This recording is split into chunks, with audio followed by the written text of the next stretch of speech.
रूप पाहता लोचनी सुख झाले हो साधने तो हा विठ्ठल बरवा तो हा विठ्ठल बरवा रूप पाहता लोचनी सुख झाले हो साधने तो हा विठ्ठल बरवा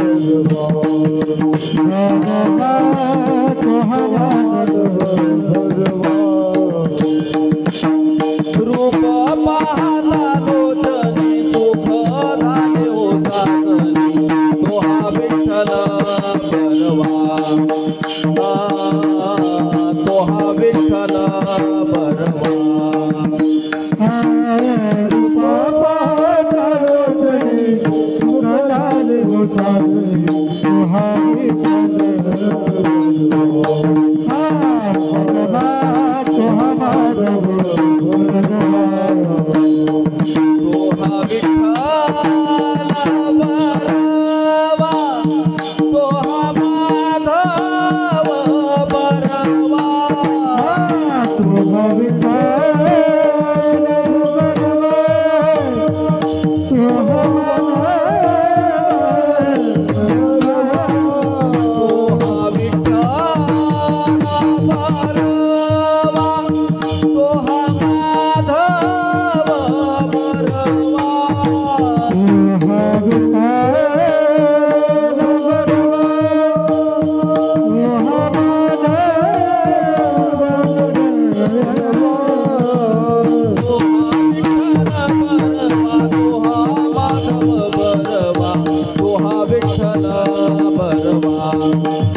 विठ्ठल बरवा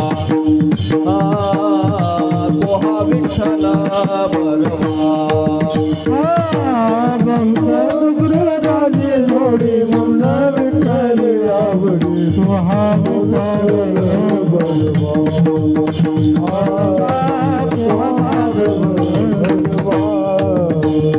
तो हा विठ्ठल बरवा तो हा माधव बरवा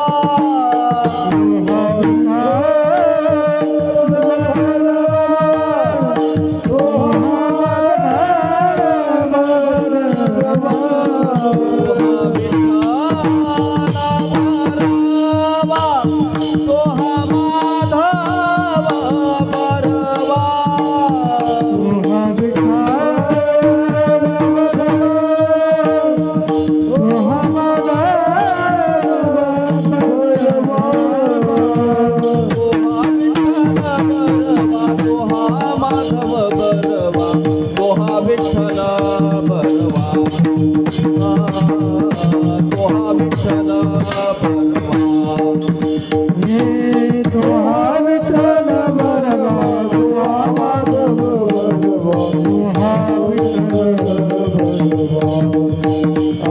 तुहा माधव सुखाचे आगर बापर घुमा देवी वर सर्व सुखाचे आगरे बापर घुमा देवी वर सुखाचे आगर बापर घुमा देवी वर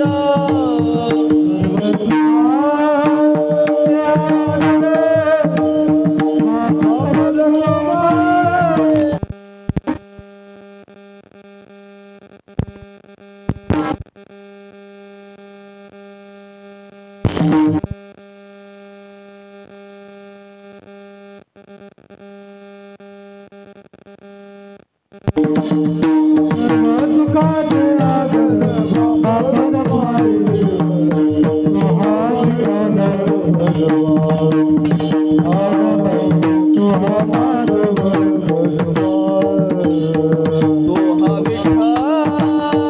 बरवा तोहा माधव बरवा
हरी हरी धन्य ते संसारी दयावंत जे अंतरी दयावंत जे अंतरी दयावंत जे अंतरी संसारी दयावंत जे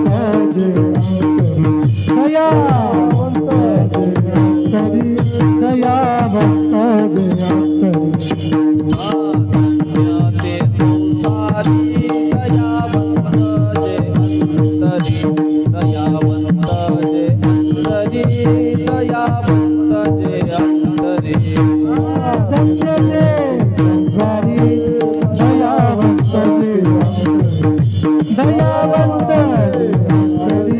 दयावंत जे उपकारासाठी आले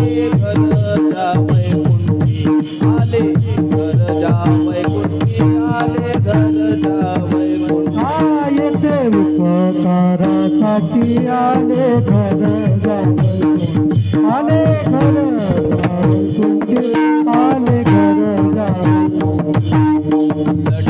के वचन नाही देही उदासीन नाही देही उदासीन देही उदासीन तिचे वचन नाही देह उदासीन नाही देही उदासीन नाही देही उदासीन येथे उपकारासाठी आले घर जावई कुंती आले घर जावई कुंती आले घर जावई कुंती उपकारासाठी आले घर जावई कुंती आले घर जावई कुंती आले घर जावई कुंती मधुरावानी ओठी तुका म्हणे वाव पोटी तुका म्हणे वाव पोटी तुका म्हणे वाव पोटी मधुरावानी ओठी तुका म्हणे वाव पोटी तुका म्हणे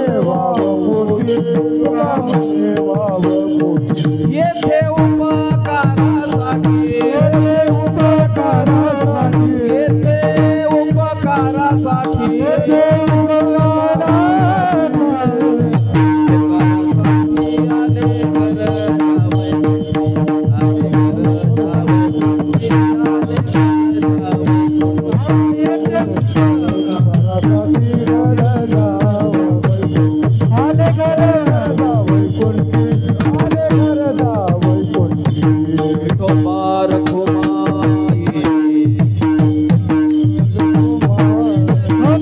धन्यते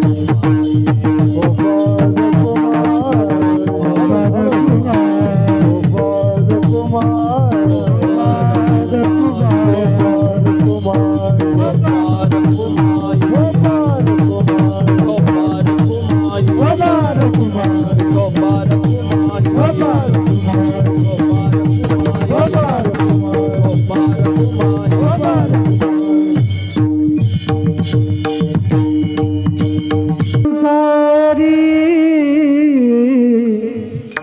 धन्यते संसार धन्यते संसारी धन्यते संसार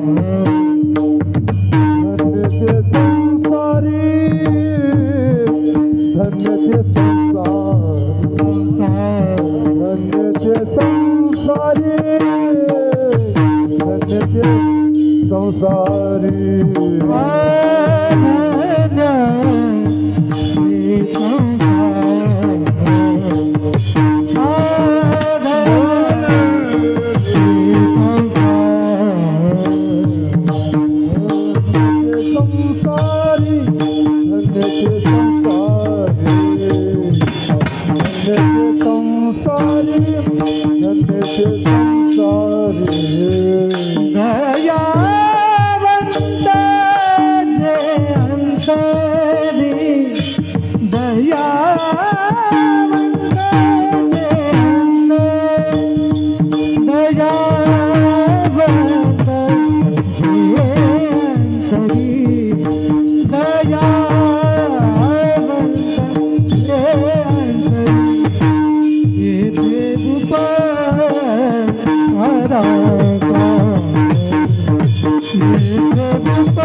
दयावंत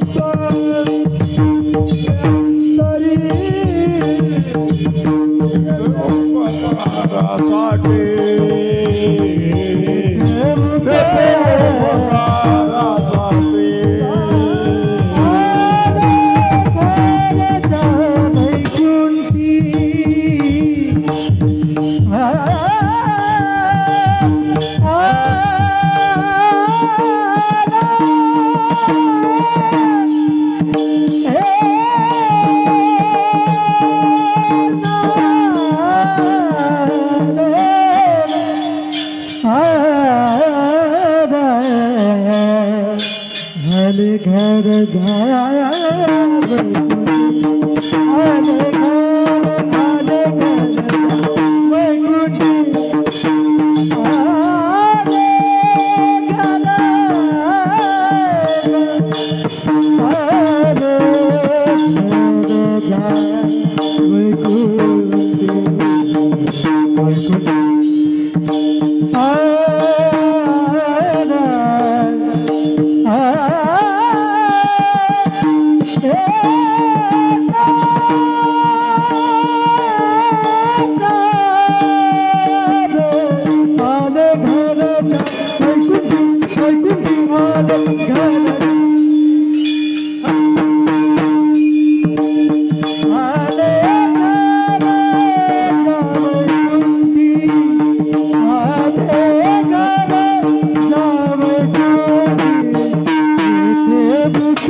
हेलो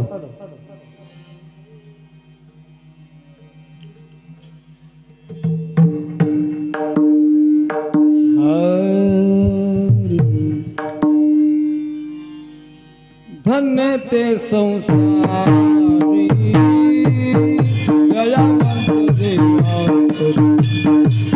दयावंत दयावंत दयावंत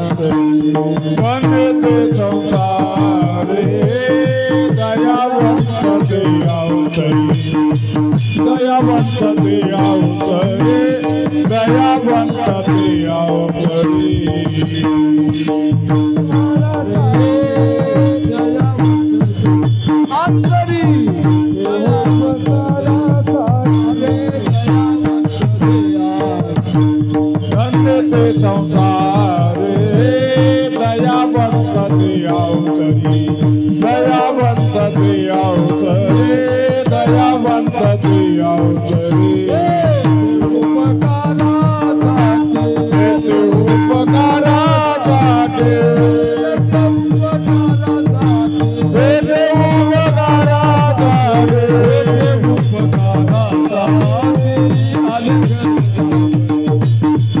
Hallelujah.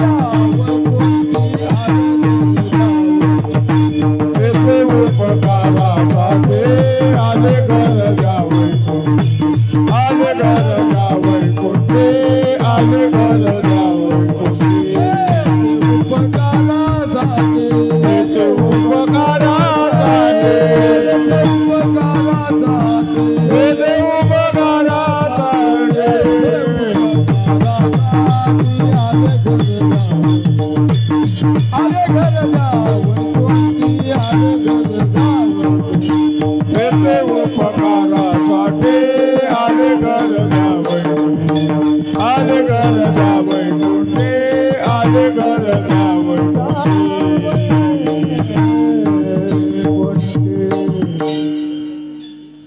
धन्य ते संसारी दयावंत जे अंतरी येथे उपकारासाठी आले घरजा वैकुंठी लटिके वचन नाही देही उदासीन येथे उपकारासाठी आले घरजा वैकुंठी मधुरावाणी होटी तुका मने वाव पोटी येथे उपकारासाठी आले घरजा वैकुंठी पांडुरंगा करू प्रथम नमन पांडुरंगा करू प्रथम नमन पांडुरंगा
पांडुरंगा करू प्रथम नमन दुसरे चरण संतांची या त्यांच्या कृपादाने कथेचा विस्तार बाबाजी सद्गुरु दास तुका नमो ज्ञानेश्वरा निवृत्ती उदारा सोपान देवा मुक्ताबाई नमो त्रिभुवन पावनी आद्यत्रय जननी देवाची ये पायी संताचे मस्तक पायी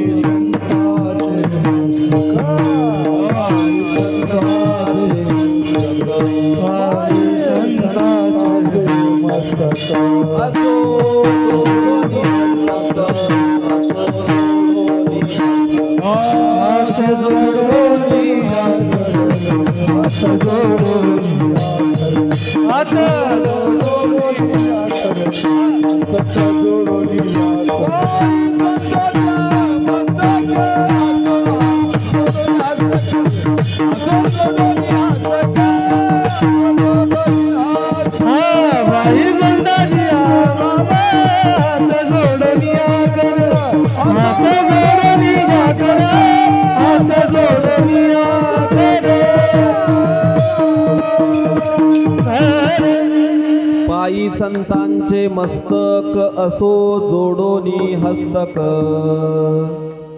धन्य ते संसारी दयावंत जे अंतरी येथे उपकारासाठी आले घरजा वैकुंठी। प्रस्तुत प्राप्त प्रसंगी प्राप्त स्थळी वाङ्मयन रूपी सेवेकरिता निवडलेला अभंग श्रीमंत श्री जगद्गुरु तुकोबाराय यांचा 4 चरणांचा या संसाराला प्राप्त झाल्यानंतर कोण धन्य आहेत आणि त्यांना धन्यता का द्यायची असा प्रतिपाद्य विषय असणारा हा अभंग जगद्गुरु तुकोबारायांचा आहे. चिंतनाला सुरुवात करण्यापूर्वी अल्पसा परिहार तो असा. आज आपल्या या गावामध्ये टाकळी ग्रामामध्ये पंढरीनाथ आरदवाड वैकुंठवासी पंढरीनाथ आरदवाड यांच्या स्मृतिप्रीत्यर्थ ते आज आपणा सर्वांना सोडून वैकुंठवासी झाले. काही कार्यक्रम हे नित्यानं आपण करत असतो, काही कार्यक्रम हे नैमित्तिक करत असतो. नैमित्तिक स्वरूपातलाच एका निमित्तानं केला जाणारा हा कार्यक्रम त्यांच्या स्मृती प्रीत्यर्थ आपण या ठिकाणी करत आहोत. सगळा शोकाकुल परिवार, या परिवाराला वाटणार दुःख, त्यांच्या सोबत असणारी सगळी ही साथ, आतापर्यंत त्यांनी जे आयुष्यामध्ये आपल्या सोबत केली त्या संदर्भाने आलेले विविध अनुभव हे सगळे आपल्या गाठीशी आहेत. पण या संसाराचा नियम आहे. जगद्गुरु शंकराचार्यांना वर्णन केलंय, संसरती इति संसारः. जो सतत परिवर्तनशील असतो, जो सतत बदलत असतो त्याला संसार म्हणतात. आणि हे बदल माझ्या तुमच्याही वाट्याला येणार आहेत. एक ना एक दिवस मला तुम्हालाही या चराचर सृष्टीचा निरोप घ्यायचा आहे. आणि त्या नियमानं आज बाबा आपल्याला सोडून गेलेले आहेत. त्यांच्या स्मृतीप्रीत्यर्थ आपण हा आज उत्सव करत आहोत, कार्यक्रम करत आहोत. त्यांच्या आत्म्याला शांती लाभो, आम्हाला त्यांचा आशीर्वाद मिळो, या उद्देशाने हा कार्यक्रम आयोजित करण्यात आलेला आहे. यथामती यथावकाश भगवान परमात्मा संत महात्मे माझ्या बुद्धीला जे स्फुरण देतील तसं संत वाङ्मयावर जगद्गुरु तुकोबारायांच्या अभंगावर आपल्या समोर बोलण्याचा प्रयत्न करतो. विठ्ठल विठ्ठल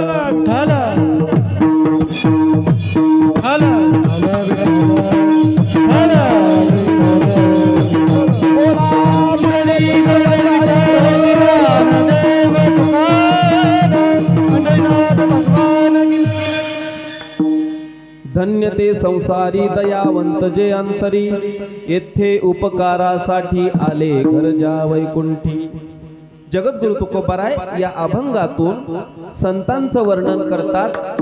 धन्य ते संसारी, संसारी म्हणजे आपण मी तुम्ही नव्हे, संसारी म्हणजे संसार करणारे नव्हे. जगद्गुरु तुकोबाराय त्यांना धन्यता देतात जे या संसारामध्ये आले, म्हणजे या जगामध्ये आले. तुम्ही मीही जगात आलो, अनेक जीव जंतूही या जगात आले, अगदी त्याच न्यायाने संत महात्मेही या जगात आले. तुम्हाला मला अनिच्छा प्रारब्धानं या जगात यावं लागतं. मला तुम्हाला मिळणारं जे जन्म आहे, माझी तुमची इच्छा असो नसो, त्या इच्छेनुसार किंवा तुमच्या पूर्व कर्मानुसार मला तुम्हाला जन्म मिळणार आहे. याला अनिच्छा प्रारब्ध असं म्हणतात. माझी इच्छा जरी नसली तरी माझ्या पूर्व कर्मानुसार मला पुढचा जन्म मिळणार आहे. याला अनिच्छा प्रारब्ध म्हणायचं. पाप वासना शिल्लक राहिली, कर्म शिल्लक राहिले, पाप घडलं की पुढचा जन्म घ्यावा लागतो. भरपूर प्रमाण आहेत. जन्मा येणे घडे पातकाचे, संचिताचे फळ आपुलिया. आपल्या संचितामुळे आपल्याला जन्म घ्यावा लागतो. विविध कर्म आपण करतो, आपली कर्म शिल्लक राहिली की आपल्याला जन्म घ्यावा लागतो. वासना शिल्लक राहिली, अनेक उदाहरणं पुराणामध्ये आहेत, विस्तार करत बसायचं नाही. पण मला इतकंच सांगायचं आहे, अनिच्छा प्रारब्धानं जीवाला जन्म मिळतो.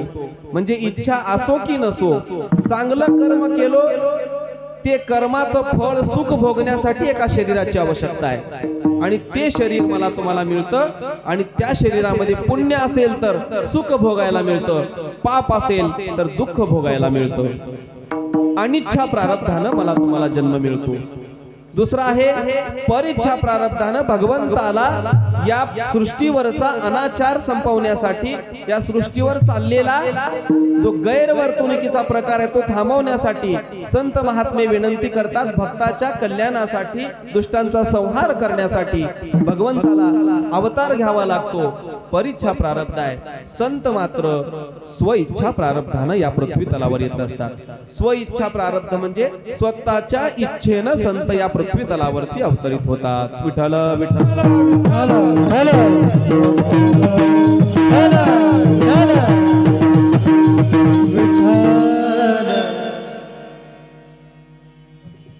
स्वइच्छा प्रारब्धानं संत या पृथ्वीवर येतात.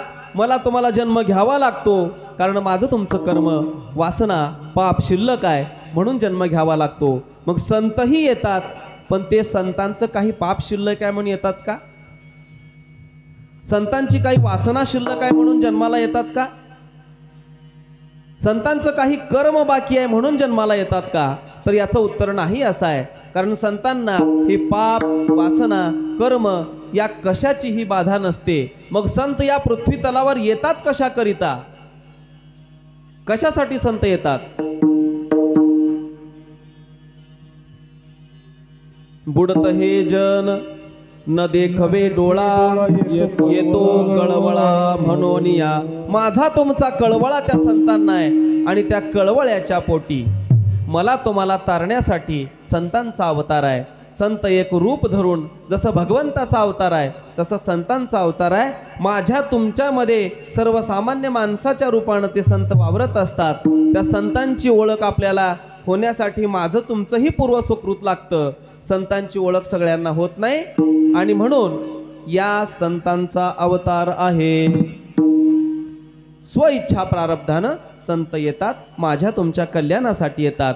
संतांनी पाहिलं की हे सगळं जग आडरानानं भरलेलं आहे, वेगवेगळ्या वाईट दिशेला चाललंय, आणि या वाईट मार्गावरून चांगल्या मार्गावर आणण्यासाठी संतांचा अवतार आहे.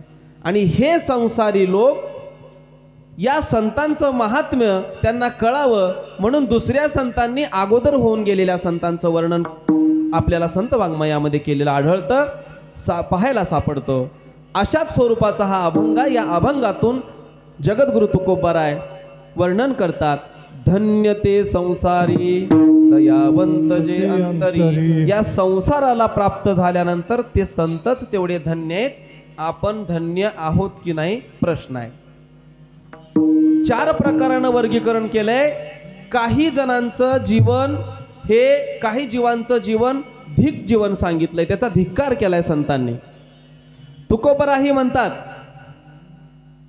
ज्यांना देवा धर्माचं काही घेणं देणं नाही, पाप काय पुण्य काय याचा विचार त्यांच्या आयुष्यात नाही, मी करत असलेली कर्म, मी करत असलेली कामं चांगली की वाईट याचाही विचार ते करत नाहीत, याला धिक जीवन म्हटलंय.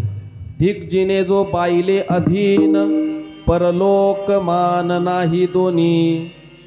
धिक जिने ज्याचे लोभावरी मन, अतीत पूजन घडेची ना.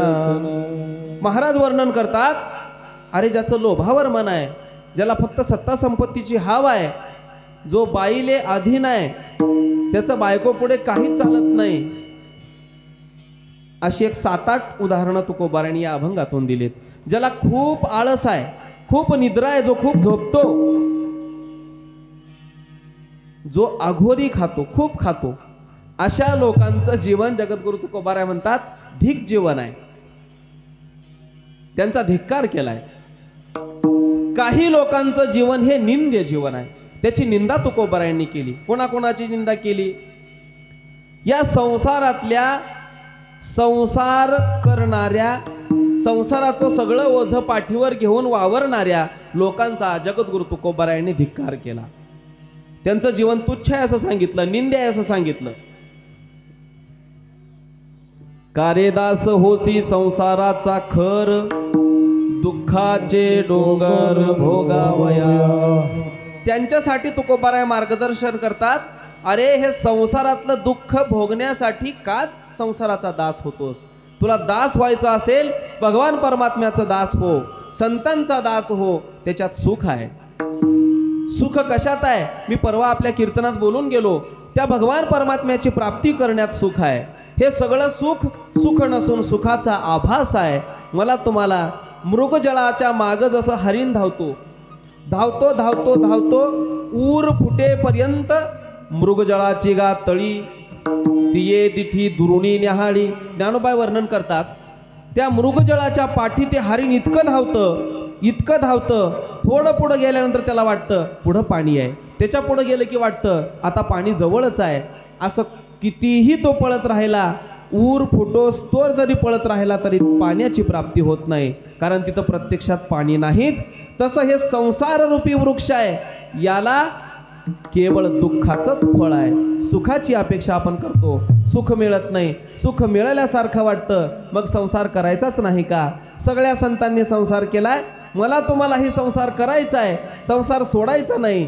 पण संसार कसा करायचा आहे? संसारात असून नसल्यासारखं माझी तुमची कर्मे भगवान परमात्म्याला सादर करून समर्पित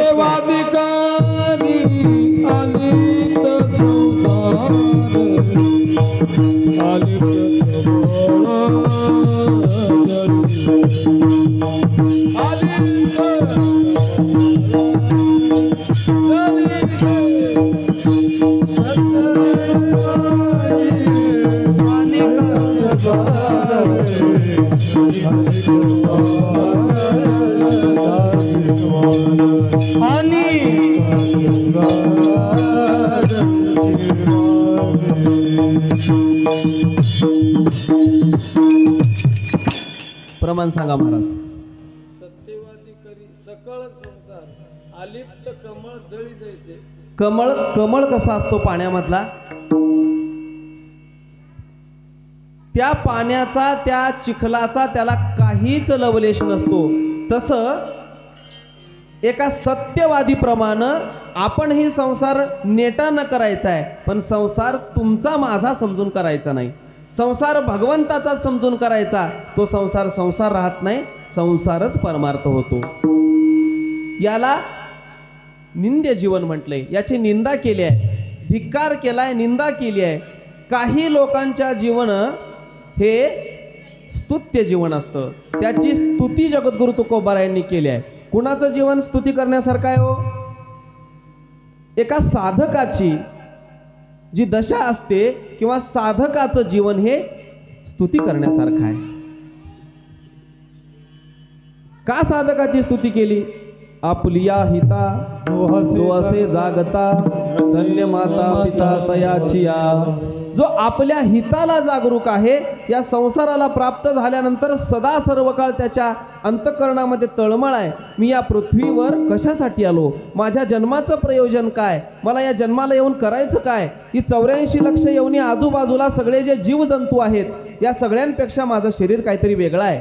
या शरीरामध्ये मला मी जे प्राप्त करू इच्छितो ते प्राप्त होण्याची क्षमता आहे, म्हणून मी ते प्राप्त केलं पाहिजे. ते सच्चिदानंद घन स्वरूप आत्मतत्वाची उद्धार पावे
काय मी उद्धार पावेन, काय कृपा करील नारायण. तुम्ही सांगा संत जन, तुम्ही सांगा संत, करा समाधान चित्त माझे. ही तळमळ त्या साधकाच्या जीवनामध्ये दिसून येते, म्हणून त्याचं जीवन स्तुत्य सांगितलंय. साधकाची दशा कशी आहे? पुसावेसे हेची वाटे, जे जे भेटे तयासे. देव कृपा करील मज काय लाज राखील.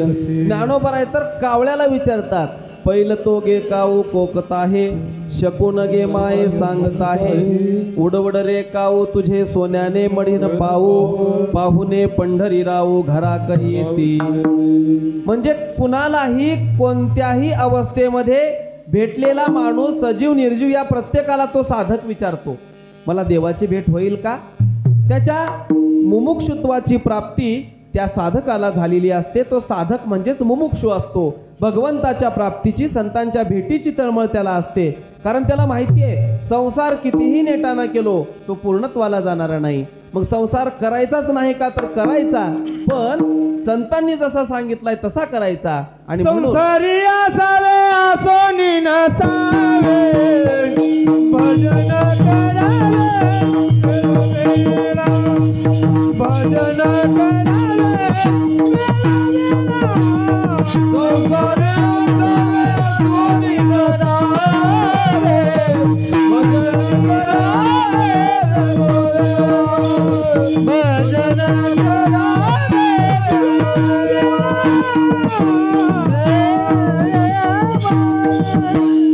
संसारी असावे असून नसावे. आता हे कसं कसं करायचं ते आपापल्यावर आहे. संसार तर करायचा आहे, पण संसाराला चिटकून राहायचं नाही. या संसाराला प्राप्त झाल्यानंतर अहम आणि ममता म्हणजे मी आणि माझं सोडलो की दुःख कमी होतं. कुठल्याही गोष्टीमध्ये मला तुम्हाला दुःख काय, त्याला चिकटलेलं मी आणि माझं आहे. मी आणि माझं काढा, दुःख कमी होतंय. मी आणि माझं काढण्यासाठी परमार्थ, भक्ती, संत विचार महत्वाचे आहेत. एका पेपरमध्ये एक बातमी आली. एक दोघे मित्र असं बसलेले होते. त्या दोघांनी पेपरमधली बातमी वाचली आणि तो रामराव म्हणायला लागले, अरे हे बघा शामराव, या गंडी पाटीला उदगीरच्या जवळ अपघात झालाय, त्याच्यामध्ये दोघं चौघं वारलेत. सहज उगं चर्चा सुरू आहे आणि तो बाजूचा म्हणतोय, शामराव काय हो, रस्ते चांगले झाल्यापासून रोजच अपघात आहेत, कोणी ना कोणी रोजच मरतंय. जाऊ द्या, सगळ्यालाच एके दिवशी जायचं आहे. गेले बिचारे. कोण म्हणतंय? शामराव. रामरावने बातमी वाचली. शामराव म्हणायला लागले, एके दिवशी सगळ्यालाच जायचं आहे. आणि सहज उग प्रतिक्रिया काहीच नाही. मग पुन्हा रामरावच्या हातात पेपर होता. रामरावने नावं वाचले आणि ते नावं वाचल्यावर शामरावच्या लक्षात आलं की याच्यातलं एक नाव माझ्या ओळखीचं दिसतंय. आणि मग ते नावं वाचता वाचता अजून एकदा वाचा बरं म्हटली शामराव. फलाना बिस्ताना नाव वाचलं. अरे अरे बघू बघू इकडं बघू. लगेच खिशातला फोन काढला, फोन लावला आणि शामरावला कळालं की त्या बसमध्ये बसून जाणारा माझा जावाईच होता आणि तो वारला. अगोदरची जी प्रतिक्रिया होती ती काय होती शामरावांची? जाऊ द्या, एके दिवशी सगळ्यालाच जायचं आहे. आणि ज्यावेळी माझ्याच घरातलं कोणीतरी माझा आप्त स्वकीय हे जग सोडून गेले म्हटलं की शामराव आता ऊर आपटून बडवून रडायला लागले. सांगण्याचा उद्देश एकच आहे, अहम आणि ममता असल्यामुळं सगळं दुःख आहे. ज्याचं अहम आणि ममता मी आणि माझं सुटलं त्याचा संसारच परमार्थ होतो. विठ्ठल विठ्ठल विठ्ठल विठ्ठल. धिक जीवन, निंद्य जीवन, स्तुत्य जीवन आणि धन्य जीवन. धन्य जीवन हे कोणाचं आहे? तर संतांचं धन्य जीवन आहे. आणि अशाच स्वरूपातली धन्यता जगद्गुरु तुकोबारायांनी गाथेमध्ये वेगवेगळ्या ठिकाणी दिलेली असते, दिसते आपल्याला. कोणाकोणाला धन्यता दिली आहे जगद्गुरु तुकोबारायांनी? काळाला धन्यता दिली आहे. धन्य काळ संत भेटी पायी मिठी म्हणली तो. काळाला धन्यता दिली आहे. दिवसालाही धन्यता दिली आहे. धन्याजी दिन झाले संतांचे दर्शन, आहे की नाही? झाली पापताप तुटी दैन्य उठी. काळाला धन्यता दिली, दिवसाला धन्यता दिली. अजून कशाला धन्यता दिली? संचिताला धन्यता दिली. धन्य मी मानीन आपुले संचित, राहिलीसे प्रीत तुझे नामी. भगवंताचं नाव मुखाला येणं, भक्ती करावं वाटणं, परमार्थाला लागणं, संत विचारानं वागणं हे अचानक घडत नाही. राहिलीसे प्रीत तुझे नामी. संचित लागतं त्यालाही, पूर्व सुकृत लागतं, पूर्व पुण्याई लागते. ती असेल तरच माझ्या तुमच्या नावाला भगवंताचं नाव येतं. म्हणून संचिताला धन्यता दिली. माझं संचित काहीतरी चांगलं होतं म्हणून आज मी भगवंताचं नाव घेतोय असं महाराज सांगतात. अजून कशाला धन्यता देतात? हनुमंतरायालाही धन्यता देतात बघा. जाळी आली लंका, धन्य धन्य म्हणे तुका. त्यांनाही धन्यता देतात का? कृती जर पाहिली तर वाईट आहे, जाळणं चांगलं आहे का? पण केलेली कृती भगवंताला उद्देशून आहे, देवासाठी केलेली कृती आहे म्हणून त्यालाही धन्यता देतात. अजून कशाला धन्यता देतात? आत्ता जे प्रमाण आपण बोलून गेलो, आपुलिया हिता जो असे जागता, धन्य माता पिता तयाचिया, आहे की नाही? साधकाच्या भक्ताच्या माता पित्याला धन्यता देतात. अजून कशाला धन्यता देतात सांगा थोडं मला. एवढेच आहेत का धन्यता? दासाला धन्यता देतात बघा. धन्य आम्ही जन्माला, धन्य आम्ही जन्माला,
धन्य आम्ही जन्मालो दास विठोबाचे झालो.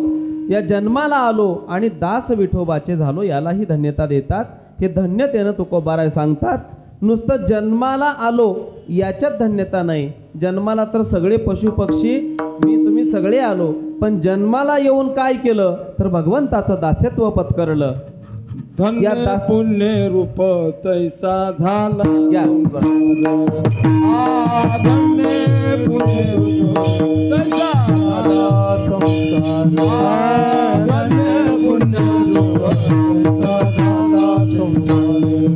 धन्य पुण्य रूप कैसा झाला संसार देवाचे भक्त तुझा हे विचार देवाचे भक्त तुझा हे विचार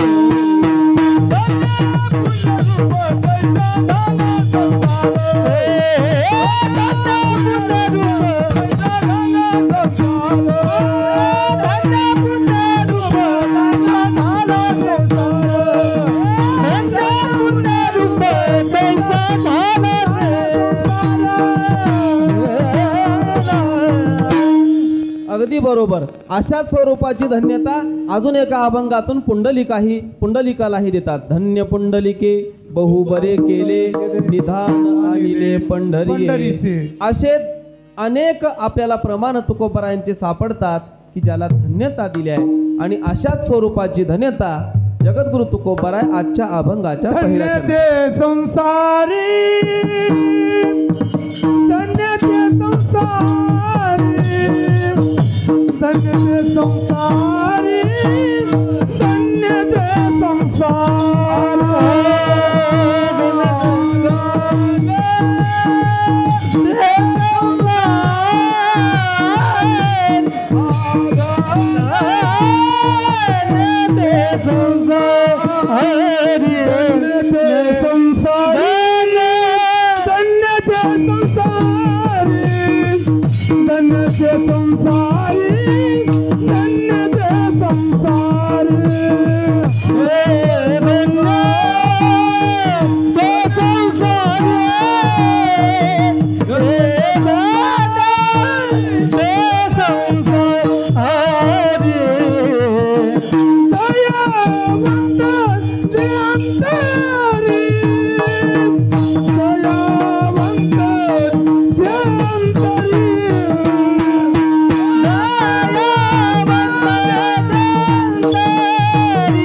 अशाच स्वरूपाची धन्यता जगद्गुरु तुकोबराय अभंगाच्या या पहिल्या चरणात देतात. धन्य ते संसारी दयावंत जे अंतरी. या संसाराला प्राप्त झाले पण ज्यांच्या अंतःकरणामध्ये दया आहे अशा दयावान दयावंत असणाऱ्या महात्म्याला, भक्ताला, साधकाला, संत महात्म्याला जगद्गुरु तुकोबराय धन्यता देतात. कारण दया प्रत्येकाच्या अंतःकरणात असेल असं सांगता येत नाही. दया कशाला म्हणतात हो? दया कशाला म्हणायचं? दया म्हणजे काय आपल्या सगळ्यांना माहिती आहे.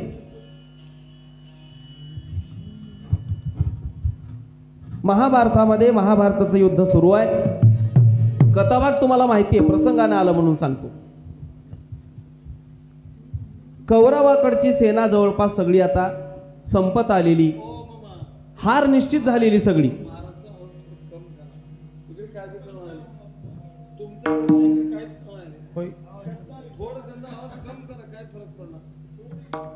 विकू देऊ नका त्याला, विकू देऊ नका. गरजूला घुमलाले का आवाज थोडा इको कमी करा.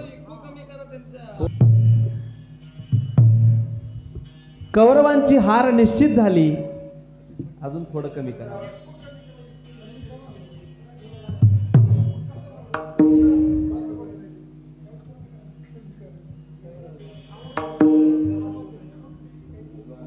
बघा हा राहू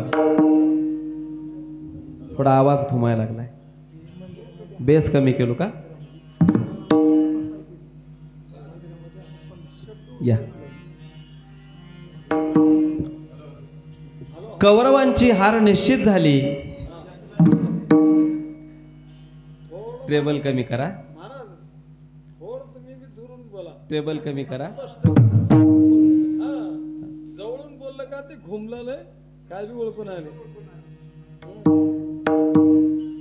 महाभारतातला कथेचा भाग आपल्याला माहिती आहे.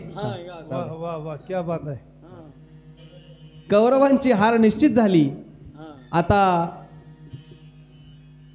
अश्वत्थामा दुर्योधनाला त्या ठिकाणी वचन देतोय की आज रात्रीमधून मी काय करेन, पांडवांना मारूनच परत येईन. अश्वत्थामा गेला. विस्तार करत बसत नाही, तुम्हाला सगळ्यांना कथा भाग माहिती आहे. अश्वत्थामा गेला. पांडव सगळे त्या ठिकाणी झोपलेले तसं समजून पांडवांच्या मुलांना मारलं. त्यांचे मुंडके धडाच्या वेगळे केले. पांडवांच्या मुलांना मारून तो परत आला. नंतर सगळा प्रकार द्रौपदीला कृष्णाला समजला आणि अश्वत्थाम्याला द्रौपदीच्या समोर उभं करण्यात आलं. आणि तुझ्या मुलाला मारणारे हे बघ, हा गुन्हेगार आहे, याला तुला काय शिक्षा द्यायची ती दे. या घटनेनंतर अतिशय दुःखी असणारी द्रौपदी समोर अश्वत्थाम्याला बघते. तिला खूप राग येतो आणि विचार करायला लागते की माझ्या मुलांना हिनं मारलंय, याला मी काय शिक्षा देऊ. आणि शिक्षा देण्याचं स्वातंत्र्य तिच्याकडे असतानाही द्रौपदी एकच सांगते, यांना अश्वत्थाम्याला माफ करून टाका. सगळे विचारतात का, तुझ्या समोर हा अपराधी, तुझ्या मुलांना मारणारा अपराधी उभा आहे, असं असतानाही तू का माफ करतेस. द्रौपदीचं उत्तर, द्रौपदी म्हणायला लागते, जे दुःख मी भोगलंय, जे दुःख मी भोगलंय, जे पुत्र वियोग मला होतोय, माझे मुलं गेले, पण याला मारल्यानंतर याच्या आईला ते दुःख होऊ नये म्हणून मी याला माफ करते. याला म्हणायचं दया. एक प्रवचनकार महाराज एका गाडीतून प्रवास करत करत आधी रस्त्यानं चालत होते. एक गाडी त्यांना जाताना दिसली त्या महाराजांना. त्यांनी काय केलं, त्या गाडीवानाला हात केला, गाडीवर बसले आणि सांगितलं, मला या बाजूच्या गावामध्ये टाकळीमध्ये मला प्रवचनला जायचं आहे आणि मला तिथपर्यंत तुम्ही घेऊन चला. ठीक आहे म्हटलं, गाडीवान बसा. गाडीवरती ते महाराज बसले, प्रवचनला निघाले आणि मला जरा प्रवचनला उशीर झाला आहे, जरा तुमच्या बैलाला जरा हाकला जोरात, लवकर लवकर चला. तो गाडीवान प्रयत्न करू लागला. बैल पुढं पुढं जाण्यासाठी, थोडं लवकर लवकर चालण्यासाठी त्याला हाणायला लागला. पुन्हा तो महाराज त्या गाडीवानाला सांगायला लागले, एक दोन फटके द्या बरं तुमच्या बैलाला, जरा लवकर लवकर चला हो, माझी वेळ झाली, लोक वाट बघत बसले असतील, मला सगळ्याचं बोलणं ऐकून घ्यावं लागेल. 2, 3, 4 वेळा झालं. तो गाडीवान ही भाविक होता, भक्त होता. त्याने विचारलं, महाराज तुम्ही प्रवचनला चाललात, काय प्रवचनाचा विषय आहे तुमच्या, काय सांगणार आहेत जाऊन. त्यांनी सांगितलं, अतिशय सुंदर अशी ज्ञानोबरायांची ओवी, दया कशी असते, दया कशी करावी हे सांगण्यासाठी मी चाललोय. तो म्हणाला, किती रुपये तुम्हाला बोलले त्या सेवेसाठी. इतके रुपये आता मी देतो, तुम्ही ते पैसे घ्या घरी जा. असं का सांगताय तुम्ही. अरे ज्या माणसाला, ज्या महाराजाला तिथं जाऊन 1 घंटा 2 घंटे त्या दया या विषयावर बोलायचं आहे, त्यालाच दया नाही. दया करण्याचे पुत्र त्या बैलाला मारण्यासाठी, वारंवार बैलाला मारण्यासाठी तो विनंती करतोय, सांगतोय, मारा तुमच्या बैलाला, जाऊ द्या, पुढं पुढं जाऊ द्या.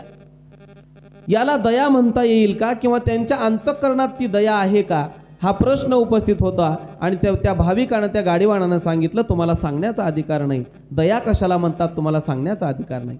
दया कशाला म्हणतात, तर दया म्हणतात, दया करणे जे पुत्रासी, तेची दासा आणि दासी, तोची साधू ओळखावा, देव तेथेची जाणावा. अरे आपला मुलगा असो, आपला आप्तेष्ट नातेवाईक कुणीही असो, आणि दुसरा परका असो, जिथं मदतीची भावना आहे, त्या दुःखातून त्याला बाजूला काढण्याचा विचार माझ्या तुमच्या मनात येतो, ती खरी दया आहे. दया करत असताना तो कोण आहे हे बघितलं जात नाही, तिचं नाव दया आहे. अशा स्वरूपातली दया जर करता आली तर तिला दया म्हणतात. काही जणांच्या कृतीतून दया दिसते, तर काही जणांच्या मनात दया असते, पण कृती दयाची नसते. आपल्या रोजच्या जीवनातलं जर उदाहरण पाहायचं झालं, मी एक 100-200 कोंबड्या पाळल्यात असं समजा, किंवा शेळ्या मेंढ्या पाळल्यात असं समजा. त्या पाळण्यामाग त्यांच्यावर दया दाखवणं हा माझा उद्देश आहे का? त्यांना पाळून मी उद्या विकणार आहे आणि त्याचं काय व्हायचं ते होणार आहे असं म्हणताल का मग तुम्ही? अरे किती दयावान आहे, किती पशु पक्ष्यांची सेवा करतोय असं म्हणता येईल का? नाही. बरं, एखादी माता माऊली आहे, आपलं लेकरू उन्हात वगैरे खेळतंय, बाहेर उन्हाचे दिवस आहेत, पळत पळत जाऊन त्या मुलाच्या पाठीवर एक जोरात धप्पा मारते, धपाटा लावते, मारते. दिसताना काय दिसायला लागले? आपल्याला दिसताना असं दिसतंय की काय बाई आहे, एवढ्या एवढ्या बारक्या पोराला कळत नाही, मारायची काय गरज आहे, किती निष्ठुर आहे, तिला काही दयामया आहे का नाही, एवढं जोरात लेकराला मारतेत का? कृती जरी दिसणारी दयेची नसली तरी तिच्या अंतःकरणातली दया त्या कृतीच्या मागे आपल्याला पाहायला मिळते. त्या लेकराचं हित व्हावं, त्या लेकराला त्रास होऊ नये म्हणून त्या माता माऊलींना तो मारलेला त्याला जो चापटा असेल, धपाटा असेल, त्याच्या मागचा उद्देश म्हणजे तिच्या अंतःकरणातली दया आहे. काही मात्र काय करतात, फक्त कृतीनं दया दाखवतात, अंतःकरणात दया नसते. उगं दाखवायचं लोकांना तुझं किती कल्याण आहे माझ्या मनात, तुझ्याविषयी मी किती धडपडतोय, हे फक्त लोकांना दाखवायचं, पण प्रत्यक्षात तसं त्यांच्या मनात नसतं. असं हे दयेचं स्वरूप. दयात जर पाहायची आहे, दयात जर करायची आहे, तर संतांनी जी दया केली ती दया मला तुम्हाला करता आली पाहिजे. मग आपल्यात आणि संतांमध्येही काही फरक राहणार नाही. संतांच्या विचारानं वागलो तर आपणही संत व्हायला वेळ लागणार नाही. संतांनी सांगितलेला भक्ती मार्ग, परमार्थ आपण त्याचा अवलंब केला तर आपणही देव व्हायला वेळ लागणार नाही. विठ्ठल विठ्ठल विठ्ठल विठ्ठल विठ्ठल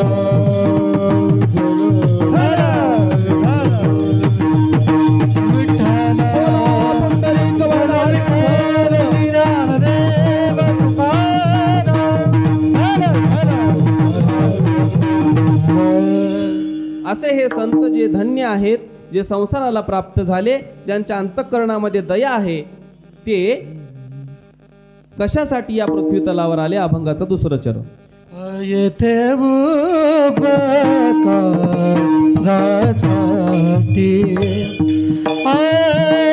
येथे उपकारासाठी, येथे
असे हे संत या पृथ्वी तलावर माझ्या तुमच्यावर उपकार करण्यासाठी येतात. भगवान परमात्म्यानं आपल्यावर उपकार करण्यासाठी सूर्य, चंद्र, वृक्ष, नदी, गाय, पाऊस आणि संत महात्मे सज्जन या 7 जणांची आपल्यावर उपकार करण्यासाठी थोडक्यात नियुक्ती केलेली आहे. हे 7 जण आपल्यावर उपकार करतात. पण काही याच्यामधले आत्ता जे आपण ज्यांचा विचार केला त्या सगळ्यांचा विचार केला तर संत जर सोडले तर बाकीचे उपकार हे आपल्या शरीरावर होणार आहेत. आणि संत महात्मे मात्र आपल्यावर उपकार करतात ते या जीवाचा उद्धार होण्यासाठी. केले उपकार सांगो मी काय केले उपकार सांगो मी काय बाबा कवी आहे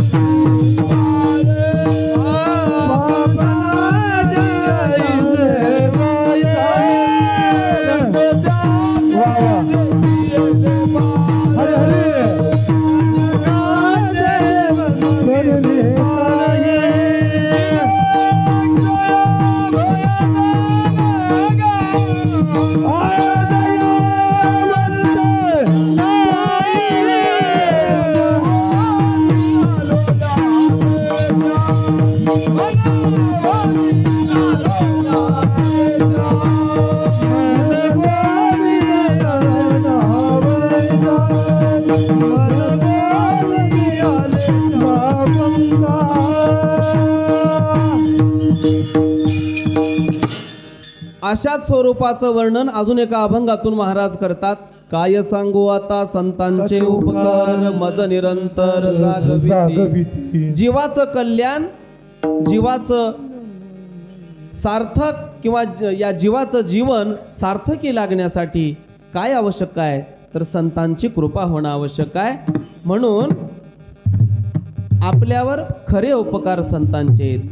शरीराला मदत करणारे हे सगळे शरीरावर उपकार करणारे आहेत पण जीवावर उपकार करणारे संत आहेत. काही लोक उपकार्यावर अपकार करतात, काही लोक अपकार्यावर अपकार करतात, काही लोक अपकार्यावर उपकार, उपकारावर अपकार, अपकारावर अपकार, उपकारावर उपकार. उपकार केलं की त्याची फेड परतफेड उपकारानंच. ती आपल्याला कथा माहिती आहे बघा. एका तलावामध्ये एक नदी ह्याच्यामध्ये मुंगी पडलेली आहे तलावामध्ये आणि झाडावरून त्या कोणी पाहिलं? पक्ष्यानं पाहिलं. त्या पक्षाला वाटलं की अरे ही मुंगी आता बुडून मरायला लागली. एक झाडाचं पान तोडलं आणि त्या पाण्यामध्ये टाकलं. ती मुंगी त्या पानावर चढली, कडेला आली. काही दिवसानंतर एक त्याच पक्षाचा वेध धरून एक शिकारी थांबला त्याला मारण्यासाठी. त्या मुंगीच्या लक्षात आलं. हळूहळू चालत त्याच्या पायाजवळ आली. आता त्यानं ते बाण सोडणार तेवढ्यामध्ये त्याच्या पायाचा कडकडून चावा त्या मुंगीनं घेतला आणि त्याचं ते लक्ष चुकलं आणि पक्षी उडून गेला. त्याचं प्राण वाचलं. उपकार्यावर उपकार. काही उपकार्यावर अपकार करतात. सगळ्याला माहिती आहे. भस्मासूर होता पुराणामध्ये. भगवान शंकरानं वर दिलं की बाबा तुला भस्म आणायला त्रास होतोय की नाही तर तू काय कर, तुला एक वर देतो मी, ज्याच्या डोक्यावर हात ठेवशील तू भस्म होईल. तो कथाभाग लांबवत बसत नाही. वेळ झाले भगवान शंकराच्याच डोक्यावर हात ठेवायला निघाला माता पार्वतीच्या अभिलाषेपोटी. याला म्हणायचं उपकार्यावर अपकार. काही जण अपकार्यावर अपकार करतात. तू तसा तर मी बी असा, तू माझ्याशी वाईट वागलास तर मीही वाईट वागतो. आणि काही मात्र अपकार्यावरही उपकार करतात, जसे की संत अपकार्यावरही उपकार करतात. आपल्याला कथाभाग माहिती आहे तरी सांगतो. प्रभू रामचंद्रांचा वनवास संपला. वनवास संपल्यानंतर परत ते घरी आले. आल्याबरोबर कैकेयीने सांगितलं, हे रामा, माझ्यामुळे तुला खूप त्रास झाला. इतके दिवस तू राजपुत्र असणारा तुला जंगलात राहावं लागलं. खायला प्यायला काही नव्हतं, अंगावर वस्त्र नीट नव्हती. 14 वर्ष तू माझ्यामुळं तुला त्रास झाला. कैकेयी म्हणायला लागली. त्या कैकेयीला प्रभू रामचंद्र म्हणतायत, माता तुझे मला 14 वर्ष जंगलात पाठवलंस, वनात पाठवलंस, त्याचेही माझ्यावर तुझे उपकारच आहेत म्हणावं. कारण मी जर गेलो नसतो तर बापाची पोरावर असलेली माया, दया, प्रेम या जगाला कळालं नसतं. सीतेचं सत्व कळलं नसतं, वैरत्व कसा असावं, बाप कसा असावा, भरताचंही प्रेम कळलं नसतं, लक्ष्मणाची भक्ती कळाली नसती, लक्ष्मणाचं वैराग्य कळालं नसतं. हे तुझे सगळे उपकारच आहेत असं प्रभू रामचंद्र कैकेयीला म्हणतात. ज्या कैकेयीमुळं वनवास मिळाला, दुःख मिळालं, उद्या राज्य वैभव भोगायचं होतं, राजकुमार व्हायचं होतं, तर रात्रीतून सगळे चक्र फिरले आणि वनवासाला जावं लागलं. ज्याच्यामुळं वनवासाला गेला तिच्या संदर्भात रामप्रभू असे उद्गार काढतात. याला म्हणायचं अपकार्यावरही उपकार. विठ्ठल विठ्ठल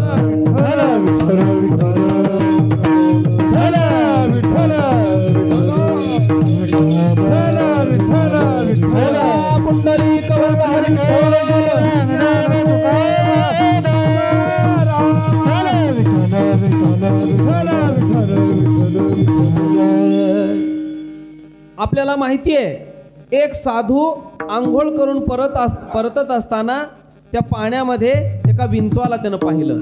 अरे हे विंचू बुडतंय म्हणून एक हात खाली घालायचा आणि त्याला बाहेर काढण्याचा प्रयत्न करायचा. तो विंचू नांगी मारायचा, पुन्हा पाण्यात हात झटकायचा, पुन्हा उचलायचा प्रयत्न करायचा. 5-6 वेळेस झाल्यानंतर एका बाजूच्या माणसानं सांगितलं, अहो परत त्या विंचवाला उचलताय, विंचू डंख मारतोय, पुन्हा टाकताय, अजून उचलताय, कशाला त्याच्या वाचवण्याचा प्रयत्न करताय, त्याला वाचवायची काय गरज आहे. याच्यावर त्या साधूनं सांगितलं, डंख मारणं त्याचा स्वभाव आहे, त्याचा स्वभाव तो सोडत नाही, तर मी त्याला वाचवण्याचा माझा स्वभाव का सोडू. याला म्हणायचं अपकार्यावर उपकार. डंख मारून तो अपकार करत होता, तरी त्या साधूनं, त्या महात्म्यानं उपकार करायचं सोडलं नाही. याला म्हणायचं अपकार्यावर उपकार. असे हे संत उपकार करतात, माझ्या तुमच्यावर उपकार करतात, मला तुम्हाला मार्ग दाखवतात. म्हणून जे प्रत्यक्षात ज्यांचं घर हे वैकुंठवासी असणारे, पण ते आपल्या हितासाठी स्वइच्छा प्रारब्धानं त्यांच्या मनानं येतात आणि अवतार संपलं की पुन्हा त्यांच्या धामाला परत जातात. अशा या उपकार करण्यासाठी आलेल्या संतांना जगद्गुरु तुकोबाराय धन्यता देतात. विठोबा रखुमाई विठ्ठल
चाल घ्यायच्या का शेवटच घेऊ?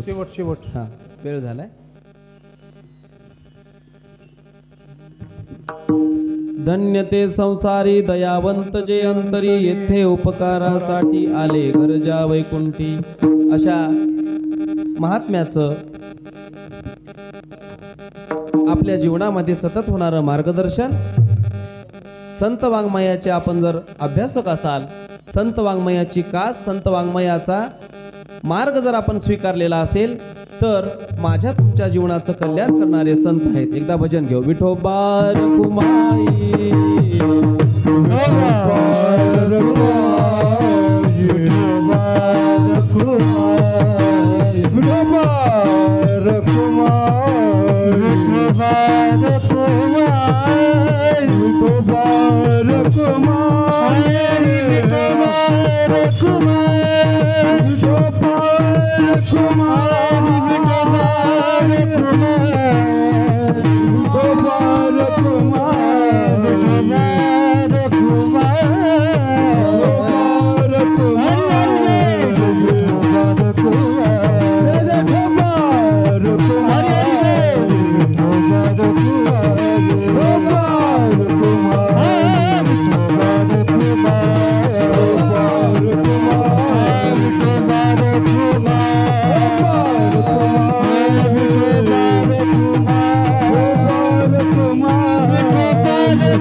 असे हे संत महात्मे कधीही खोटं बोलत नाहीत. त्यांच्या बोलण्यामध्ये लबाडी नसते. लटिके वचन नाही, देही उदासीन. तो पुढचा दंड अलीकड लावा लागतो बरं का. गाथेमध्ये प्रमाण कसं आहे? लटिके वचन म्हणजे खोटं बोलणं झालं, आणि नाही देही उदासीन. नाही देही उदासीन, देहावर उदास नसतात आणि खोटं बोलतात, असा त्याचा अर्थ होईल. म्हणून लटिके वचन नाही म्हणजे खोटं बोलत नाहीत आणि देहावर उदास असतात. एक शेतकरी होता महाराज. त्या शेतकऱ्यानं काय केलं, त्याला एक 5,000ची गरज पडली. नेहमीचे सावकार मुलाला पाठवलं आणि म्हणायला लागले, तो मुलाला सांगितलं, जा त्या सावकाराकडे जा आणि त्यांच्याकडून 5,000 रुपये घेऊन ये, माझं नाव सांग. तो मुलगा गेला आणि गेल्यानंतर त्या सावकाराला म्हणायला लागला, सावकार आमच्या बाबांनी पाठवलंय आणि 5,000 रुपये मागितले, आणि हसायला लागला. हसल्यामुळे त्या सावकाराला राग आला. काय झालं रे, कशासाठी हसतोय, सांगतही नाही. नाही सावकार, मला हसू याच्यासाठी आलं की तुम्ही जर मेलो तर या दरवाजातून तुम्हाला बाहेर कसं काढा. सावकार जरा जाडजूड होती. हा असं बोलतोस, अभद्र बोलतोस, चल. घरात कोंडून टाकलं. दुसरा मुलगा आला. दुसऱ्या मुलानं सांगितलं, माझा भाऊ तुमच्याकडे पैशासाठी आला होता आणि माझ्या बाबांनी तुमच्याकडे 5,000 रुपये मागितलेत आणि ते द्या. आणि तोही हसायला लागला. काय झालं रे, का हसतोस, माझा भाऊ कुठं आहे, आणि तुझा भाऊ मला असं म्हणतोय, इतक्या जाड माणसाला जर तो मेला तर या घरातून बाहेर कसं काढायचं. तो दुसरा भाऊ म्हणायला लागला, सोपा आहे म्हटला, तुकडे तुकडे करून काढायचं म्हटलं बाहेर. हा माझे तुकडे तुकडे म्हणतोस, त्याला हे घरात टाकलं. तिसरा भाऊ आला, माझ्या बाबांनी 5,000 रुपये मागितले आणि माझे 2 भाऊ आलेत, पण दोन्ही परत आले नाहीत, पैसे नाही आणले आणि तेही परत नाही आले. कुठं आहेत भाऊ? तुझा पहिला भाऊ असं म्हणतोय, दुसरा भाऊ असं म्हणतोय. पहिला भाऊ म्हणतोय, इतका जाडजूड तुम्ही असताना तुम्ही जर मेलो तर या घरातून बाहेर कसं काढायचं, माझ्या मरणाची वाट बघतो का. आणि दुसरा म्हणतोय तुकडे करून बाहेर काढायचं. तिसरा म्हणायला लागला, त्या दोन्हीला काहीच कळत नाही म्हणला, येडी.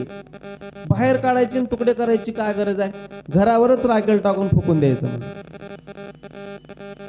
घ्या. शेतकरी आला, तिन्ही पोरं आले नाहीत, पैसे मिळाले नाहीत. काय झालं, कुठे गेली लेकरं, तिन्ही मुलं कुठे गेली? चौकशी केली. चौकशी केल्यानंतर त्याच्या लक्षात आलं की तिन्ही मुलांनी अशा प्रकारची उत्तरं दिल्यामुळे त्याला सावकारानं कोंडून टाकलेलं. आणि मग शेतकऱ्यांना हात जोडली, म्हणली माझ्या पोरांना अक्कल नाही, अजून समाजात कसं वावरावं, कसं बोलावं. कळाले सावकार, तुम्ही दयावानाव, माझ्या पोरांना सोडून टाका आणि तेवढे पैसे द्या. दोन्ही तिन्ही पोरांना त्या सावकारानं सोडून टाकलं, पैसेही दिले. सांगायचं काय आहे, आपली भाषा जर मृदू असेल, आपलं बोलणं जर चांगलं असेल तर समोरच्या माणसावर आपला प्रभाव पडतो, समोरचा माणूस आपलं बोललेलं ऐकतो. आणि म्हणून संतांची वाणी ही मधुर असते, त्यांचं बोलणं हे रसाळ असतं. आजकाल काही लोक बोलतात, रसाळ बोलतात, पण कशामुळे बोलतात आणि किती वेळ बोलतात? वा वा वा गुरुजी, लय नंबर 1 कीर्तन तुमचं, वा वा वा वा. असलं कीर्तनच मी बघाय नाही, लय मस्त गुरुजी कीर्तन. आणि थोडं गुरुजी पुढे जाऊ द्या, काय बी नाही हो, उगं नवीन नवीन करायला ह्याला काय बी आहे ना. हे आत्ता समाजात घडणारं, माझ्याच बाबतीत म्हणत नाही मी, आपल्या सगळ्यांचे स्वभाव, आपल्या सगळ्यांचा व्यक्तित्व आपण स्वतः तपासलं पाहिजे. आणि असं जर घडत असेल तर हे सगळ्या पातकाच्या राशी आपण गोळा करतोय, आपल्या पदरामध्ये पाप जमा होतंय. दुसऱ्याचं वाईट झालं की मला तुम्हाला वाईट वाटलं पाहिजे, दुसऱ्याच्या दुःखात दुःखी होता आलं पाहिजे आणि दुसऱ्याच्या सुखात सुखी होता आलं पाहिजे.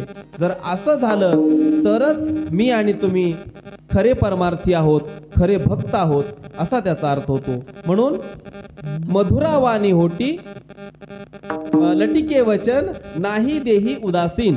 लटिके वचन नाही म्हणजे खोटे बोलत नाहीत आणि देहावर उदास असतात. हे सगळी दुःख माझ्या तुमच्या वाट्याला येणारी या देहाला मी समजल्यामुळं, मीच हा देह आहे असं समजल्यामुळं, जे ज्ञान जयाचे हाती तोची समर्थू मक्ती, जैसा शतमक संपत्ती स्वर्गीची ये, ते ज्ञान माझ्या तुमच्याकडे नसल्यामुळं, जे ज्ञान परमात्म्याच्या प्राप्तीसाठी आवश्यक आहे, बुद्धी निश्चय आत्मज्ञान, ब्रह्मरूप भावी आपणा आपण, ब्रह्मनिष्ठा राखे पूर्ण तत्परायण अहर्निशी, माझ्याकडं तुमच्याकडं ती बुद्धी ते ज्ञान नसल्यामुळं आपण परमतत्वापासून दूर आहोत. आणि म्हणून संत संगती करायची आहे, संत विचारानं वागायचं आहे. असं जर झालं तर मला तुम्हाला भगवत प्राप्ती होणार आहे. म्हणून संतांची संगत करा. आणि याच्यासाठी जगद्गुरु तुकोबाराय या अभंगातून संतांना धन्यता देताना आपल्याला दिसतात. त्याचबरोबर या अभंगाच्या शेवटच्या चरणामधून मधुरवाणी वाटे, मधुरवाणी मधुरवाणी मधुरवाणी मधुरवाणी मधुरवाणी मधुरवाणी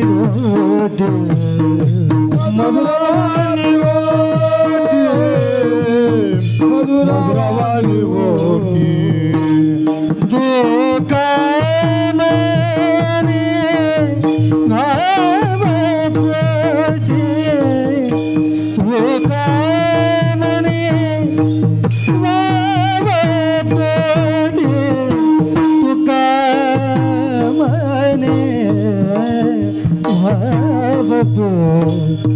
हरि तुका मेरे ये देव हरा साटे, ये तेरा उपकार उपकार भले वाव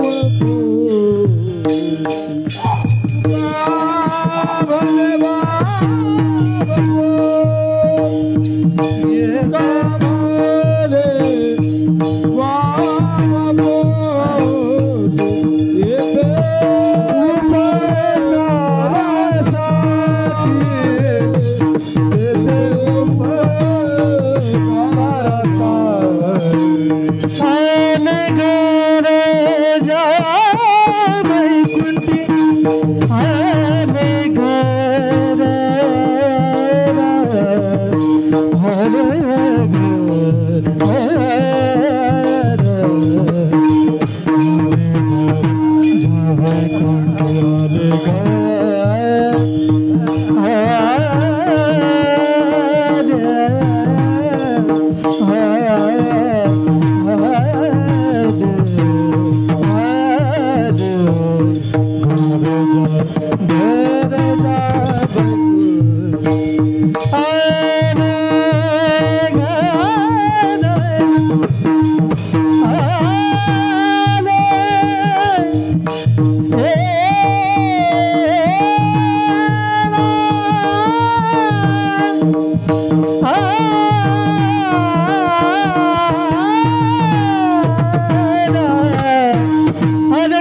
वैकुंठी आले घर जा वैकुंठी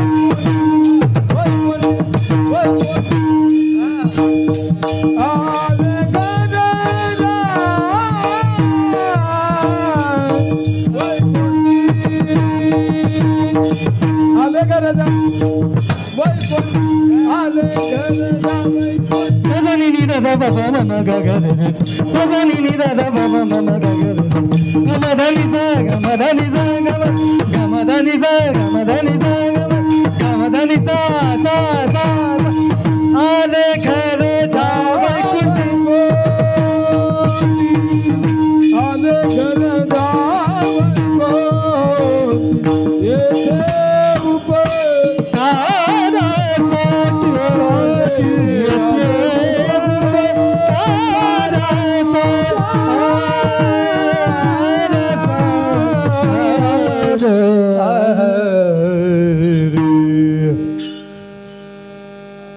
मधुरावाणी ओटी तुका म्हणे वाव पोटी येथे उपकारासाठी आले घर जा वैकुंठी. जे आत्ता शेतकऱ्याचं उदाहरण आपण देऊन गेलो तशा स्वरूपामध्ये ज्यांच्या बोलण्यामध्ये मृदुता असते, ज्यांच्या बोलण्यामध्ये माधुर्यता असते ते संत असतात, त्यांच्या अंतःकरणात दया असते ते संत असतात. या अशा स्वरूपातल्या अशा लक्षणाने युक्त असणाऱ्या संतांना महात्म्यांना जगद्गुरु तुकोबाराय धन्यता देतात. वेळ झालेला आहे, थोडं आपल्या सेवेला सुरुवात करायलाच थोडा उशीर झाला. इकडून तिकडून लोक जमायला आणि असे कार्यक्रम करणं आता वरचेवर अवघड होत चालले. सगळी साथ जमणं, कारण मलाच वाटत नाही की माझं मुलगा एखाद्या कीर्तनात गळ्यात टाळ घेऊन उभं राहावं. समाजातली ही बिकट परिस्थिती होत चालली आहे. याला कदाचित संतांनी जे अगोदरच भाकीत करून सांगितले, ऐका कलीचे मेहमान असत्याशी रिझले जन पापा देते अनुमोदन करती हेळन संतांचे. म्हणजे या कलियुगात अशा गोष्टी होत राहणार, पण जे आपण या मार्गाला लागलेले साधक आहोत आपलं काम आपण करत राहूया. ज्याचा स्वभाव वाईट आहे, विचित्र आहे, तो त्याचा स्वभाव सोडायला तयार नाही. मग आपण जर सुस्वभावाचे, चांगल्या स्वभावाचे, संत विचारानं वागणारे असू तर आपणही आपला स्वभाव सोडायचा नाही. दीडच का माणसं येणार, 1.5 माणसं आणि 1 महाराज असे 2.5 माणसं घेऊन कीर्तन करू, भजन करू, परमार्थ आपापल्या परीनं पुढं नेत राहू. आजचा हा नैमित्तिक प्रसंगानं असणारा हा कार्यक्रम आपण बाबांच्या आत्म्याला शांती लाभो, भगवान परमात्मा सद्गती प्राप्त करो आणि त्यांचा कृपा आशीर्वाद त्यांच्या कुटुंबावर सदा सर्व काळ राहो. या प्रसंगानं आपण मला बोलावलात त्याबद्दल आपण सर्वांचे ऋण व्यक्त करतो. मला ही सेवेची संधी दिली त्याबद्दल भगवान परमात्म्याच्या चरणावरती तुमच्या सगळ्यांच्या श्रोते, माता माऊली, सगळे टाळकरी, माळकरी, वारकरी, पहारेकरी, पुन्हा मृदुंगाचार्य, इकडं आमचे पेटी मास्तर असणारे महाराज, गायक मंडळी, तुमच्या सगळ्यांच्या चरणावरती पुनश्च एकदा विनम्र भावानं अभिवादन करतो आणि सेवेला पूर्णविराम. ज्ञानेश्वर माऊली Mauli, Mauli, Mauli, Mauli, Mauli, Mauli, Mauli, Mauli, Mauli,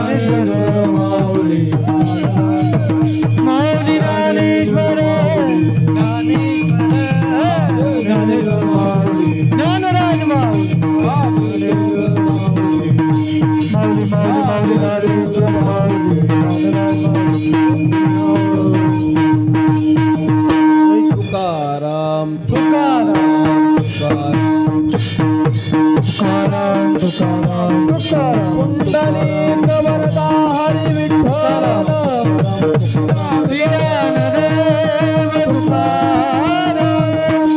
Tukaram Tukaram Tukaram Tukaram Tukaram Tukaram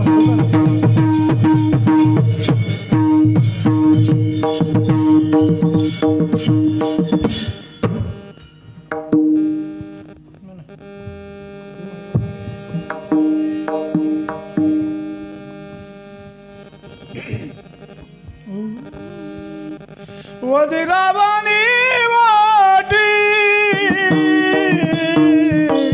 वदिरावानी वाटी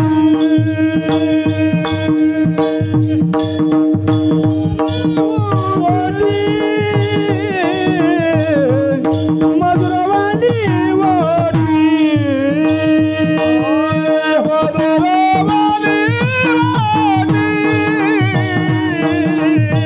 वदिरावानी वाटी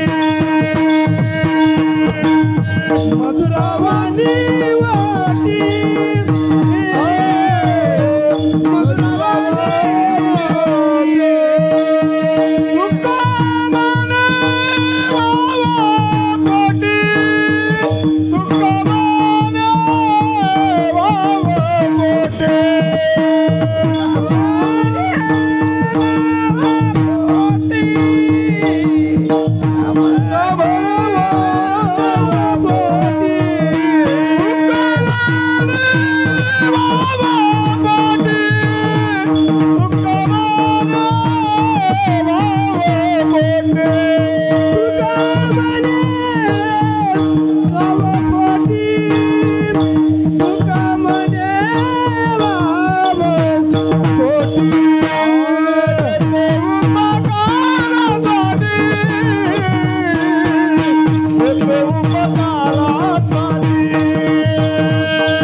पोटी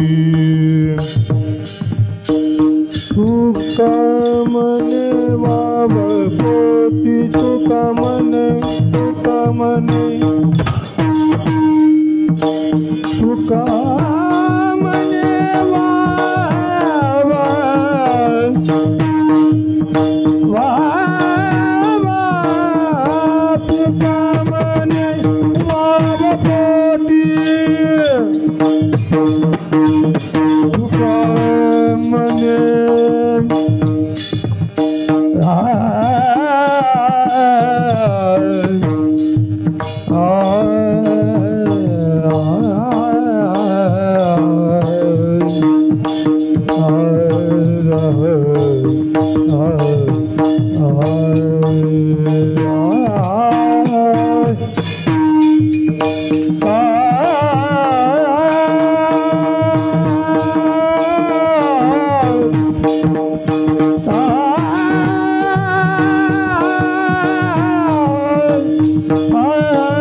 पुन्हा एकदा भगवान परमात्म्याच्या चरणावरती नतमस्तक होतो.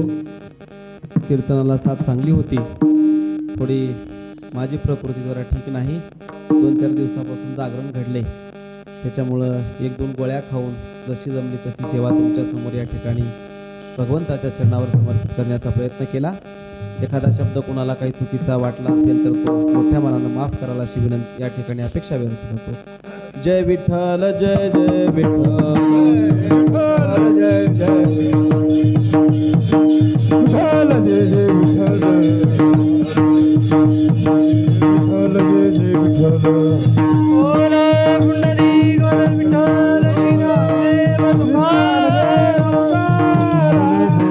जय विठ्ठल बोला पुंडरी गोविंद विठ्ठल